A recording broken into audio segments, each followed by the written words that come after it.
If you were to come up with like your ideal Slamball team based on, well, let's put it this way: what NBA team right now would have the makeup to field the best Slamball team? Oh, well, it's the Miami Heat, right? It's like Ooh. Bam Adebayo when he like erased Jason Tatum's like shot in the playoffs. It Yep. was like I was like, oh damn, that's slam ball right I was there. at that game. Yeah. Yeah. Oh my Well, God. On the Yeah. on the video Zoom. board And behind.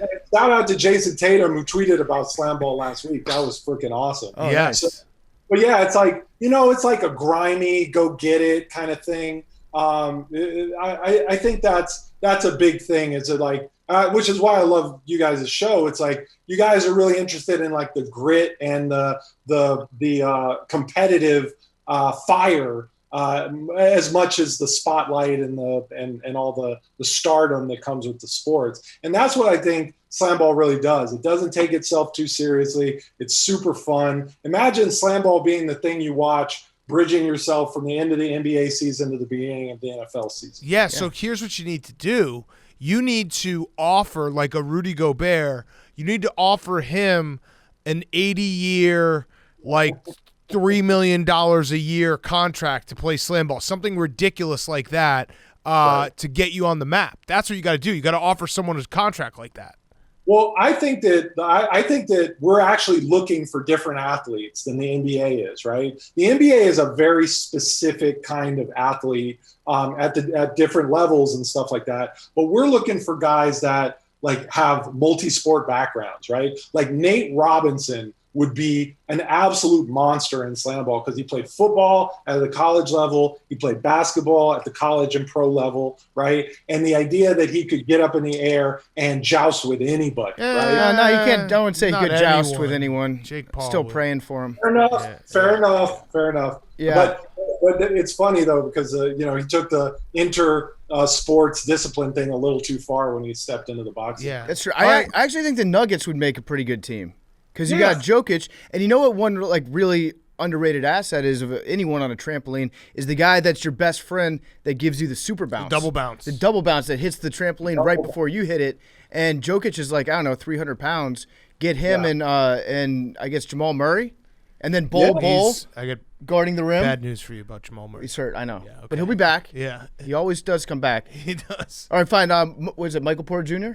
Yeah, I think, is his spine up for it? Sure. Okay. Sure. I mean, I think of Jimmy Butler, right? Just being like gritty and physical and all these things, having a ton of skill, but being able to, just put his head down and make a play happen at the rim. It's like those kind of things happen. But there's so many athletes that are professional caliber coming out of NCAA programs every single year that we want to create a platform for those athletes, those hyper athletic, crazy physical guys. You need a face. Maybe Tyler Hansborough.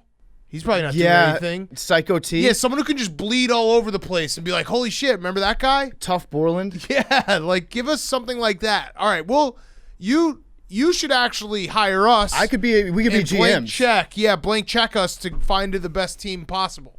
I mean, I don't see how slam ball and part of my take don't grow together, even though you guys are already number one. So I don't know how much higher you could get in the rankings. I mean, slam ball's number one in trampoline sports. In my heart. Yeah. I think we could actually find a decent slam ball team just based on our unemployed friends. Yes. Spencer Yes. Hawes. Yes. Well, I guess Danny Woodhead's retired technically, not But he would be unemployed. good. He'd be very good at it. Blake Bortles would be sick. Deli would be a great slam ball player, honestly. Yeah, we'll put together. All right, I have one last question though. It's the Roback question. Put in code PFT on roback.com for 20% off your first purchase. RHOBACK.com. Code PFT. They make the best performance polos, the only performance polos we wear. And for our guest today, we'd like to gift you a Roback Performance Q-Zip on us. So there you go. The most important question for slam ball to succeed in America. Who is the GOAT? And is there maybe two GOATs that we can debate? Two GOATs in slam ball? Yeah, who's the GOAT? Yeah, well, a lot of people say it's a guy named Stan Fletcher, who actually was, a lot of guys remember from kind of the classic slam ball seasons. He was the guy that was making up plays in midair and tossing the ball to himself and creating these unbelievable self passes and things like that. He actually called it the chaser, gave it names and stuff. So he really expanded what Slamball, it meant to play Slamball on that level creatively. And then there was another guy who played basketball at Kansas named Jelani Janice, who was absolutely the most dominant guy you ever saw because he was 6'4", 225 pounds, and the fastest guy on the floor. So he was playing basketball and he was the most physical guy. So he was playing basketball and football. So right now, the debate is probably Stan Fletcher or Jelani Janice. Okay. I think I'm a Stan. I think I might be a Jelani Janice guy. Okay, good. Now we can debate it. Now we go. This, now we're good to go. This is how it works, yeah. So I like the alliteration, Jelani Janice. I'm watching him right now, and he's pretty fucking good. Who was the guy that did the flip, landed on their back, and then bounced off their back and dunked? Do you remember that? Oh, yeah, that was a guy named Chris Robbins. He played football at Clemson, and he was really great because he had this gymnastics like vibe to him, but he was coming from a football background. So like where everybody else was trying to like do fancy dribbles and stuff, Chris was just trying to take people's heads off. Dude, I'm watching Jelani Janice's highlight tape right now. Slamball is just objectively awesome. Like I don't know how you could watch it and not be like, this is sick. Just dunking on people as hard as possible. Oh man. And wait, dunks are worth 3, right?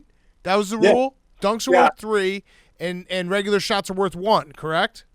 Which I actually think the NBA is going to have to adopt that, dunks being worth 3 in order to, change the geometry of what's happening in the NBA right now. If first and foremost is you have to stop people from attacking the rim, right? And that now you've got people that are able to like make one move, one dribble at the 3-point line, get all the way to the rim with no defense. So I think if they were able to do that, it would collapse some of the defense. It would create for more exciting movements and ultimately, take the NBA to a different place. But they're going to have to change it to a 3 to keep up with Slamball once you Maybe. overtake them.